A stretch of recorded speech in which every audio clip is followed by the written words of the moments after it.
Salut, c'est Dr Excel. Aujourd'hui, je vais te parler d'intérêts composés et je vais te montrer comment les calculer sur Excel.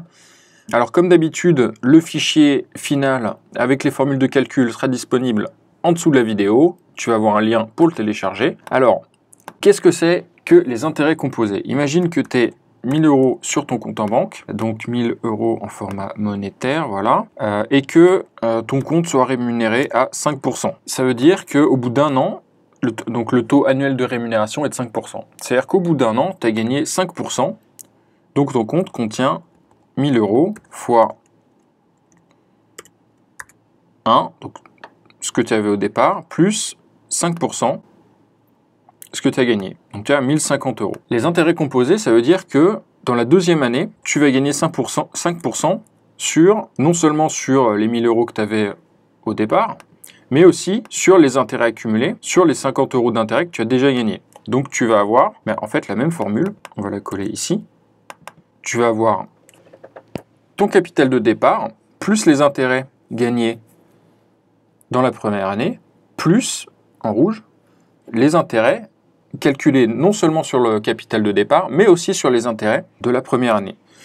Ce qui fait qu'à la fin de la deuxième année, tu as 1102 € sur ton compte, et ça, c'est supérieur à, au capital, tes 1000 € plus le taux d'intérêt fois 2 ans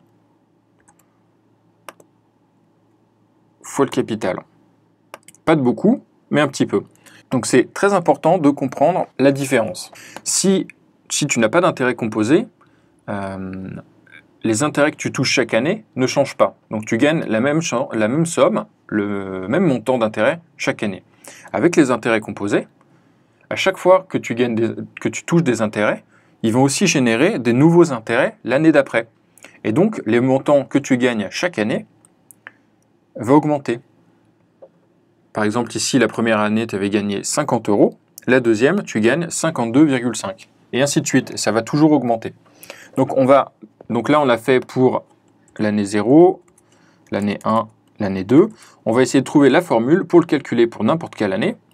Donc, pour ça, on a besoin du capital de départ, du taux d'intérêt. Ensuite, nous, on a fonctionné avec un taux d'intérêt annuel. Donc, un taux de 5% annuel. Donc, je vais préciser taux annuel. Maintenant, les intérêts peuvent être calculés plusieurs fois dans l'année. Ça veut dire, donc, si j'ai une période, c'est-à-dire que je calcule une fois les intérêts à la fin de l'année.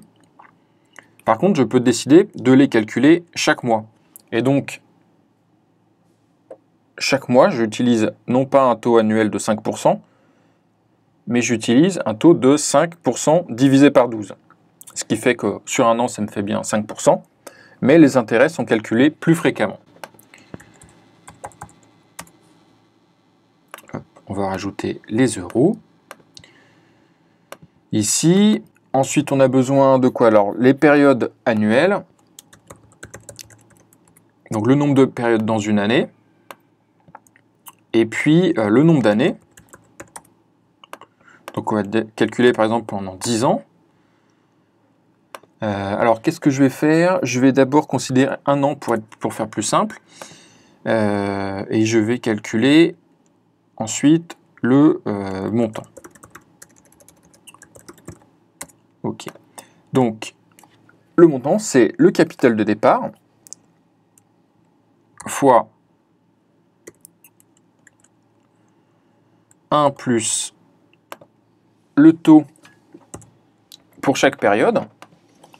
Donc, le taux annuel divisé par le nombre de périodes dans l'année.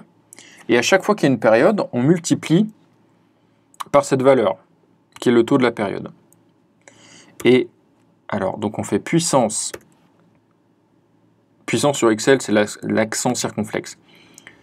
Le nombre de périodes au total, donc c'est-à-dire 10 ans, fois le nombre de périodes annuelles. Alors, je peux vérifier par exemple avec une période annuelle et 2 ans. Alors je n'avais pas pris le même montant, je vais prendre 1000 € comme avant, et je retombe bien sur ce résultat. Maintenant, on va prendre avec un nombre d'années plus important, je vais prendre sur 10 ans par exemple, et j'ai 1628. On va mettre des euros également. Et alors, pourquoi c'est important de considérer le nombre de périodes annuelles? Parce que si je mets par exemple 12 périodes annuelles, j'ai un petit peu plus. J'avais 1628, et là avec 12 périodes annuelles, j'ai 1647. Et pourquoi? Eh bien, c'est le principe des intérêts composés. C'est que plus j'ai d'intérêts qui ont été générés, plus la vitesse de création des intérêts augmente. Donc, si je les génère 12 fois dans l'année, les intérêts ont déjà le temps de commencer à travailler pendant l'année où ils ont été touchés. Alors que si j'attends la fin de l'année pour les toucher, eh bien ça fait pendant toute cette période où les intérêts en fait n'ont pas eu le temps de travailler. Maintenant, tu peux télécharger le fichier en dessous, réutiliser la formule et ce fichier pour calculer le montant d'un capital qui rapporte des intérêts, par exemple pour un investissement. Et puis je te dis à demain pour le nouveau tutoriel qui sort demain matin. Salut!